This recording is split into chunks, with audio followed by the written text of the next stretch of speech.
This is a CNN News 18 exclusive news break. We're learning that Pakistan has no dollars to clear the Chinese firm's dues. Now, the Chinese mine operator in Thar, whose output feeds coal-based power plants generating around 1,360 megawatts, has reportedly cut its production by half over the non-payment of dues to the tune of $60 million. Now, the China Machinery Engineering Corporation, otherwise known as the CMEC, which works under an offshore agreement with the Sindh Engro Coal Mining Company, also known as the SECMC, as the operator of an open-pit lignite mine in Block 2 of the Thar coalfield, has formally informed the SECMC about its limitation of operation that may lead to a complete mining halt within 1 month as well. Now, the senior management of the SECMC has taken up the issue at the highest levels of fiscal and monetary authorities, but they're said to be reluctant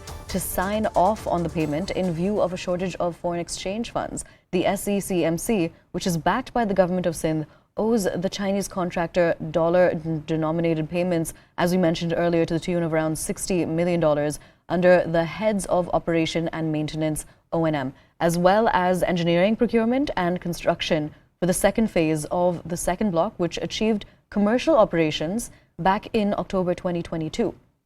A short while ago, Pakistan has been facing a severe dollar shortage as the loan program with the International Monetary Fund remains on hold.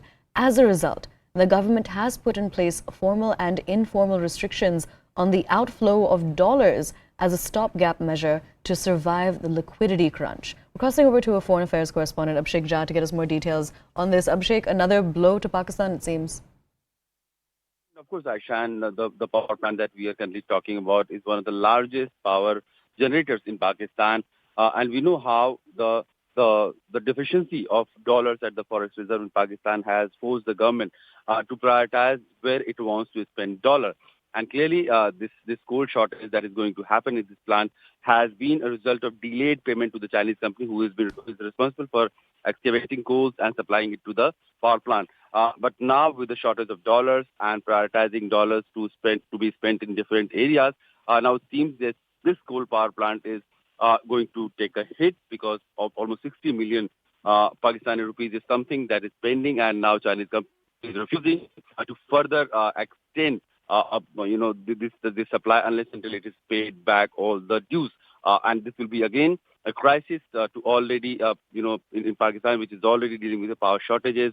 Recently, we have seen after IMF's appeal for IMF's terms, Pakistan had also increased power tariffs by reducing subsidies in Pakistan for the Pakistani people. So clearly, a situation which is going to only worsen the overall industrial and day-to-day life of public in Pakistan. A quick question from you. Now, essentially, what does this say? Could you analyze what this says about the relationship between China and Pakistan?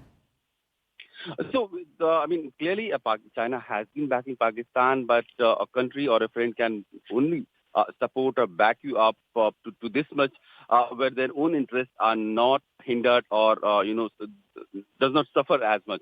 Because 60 million Pakistan rupees is something that the Chinese company would also not like to continue to, be delayed for payment. And with this, it looks like in the past also, China has refused to give Pakistan unconditional loans because even after the request by Pakistani government to roll out some $1 billion, because China has already given a few $1 billion to Pakistan to keep it in Forex Reserve and spend as much as per the requirements of Pakistani government. But the overall mess the economy has become in Pakistan is not doesn't look like that is going to survive, or it's not going to cover all the damages that it has already been.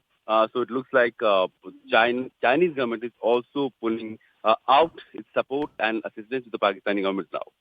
All right, Abhishek, thank you so much for joining us and for giving us those important details.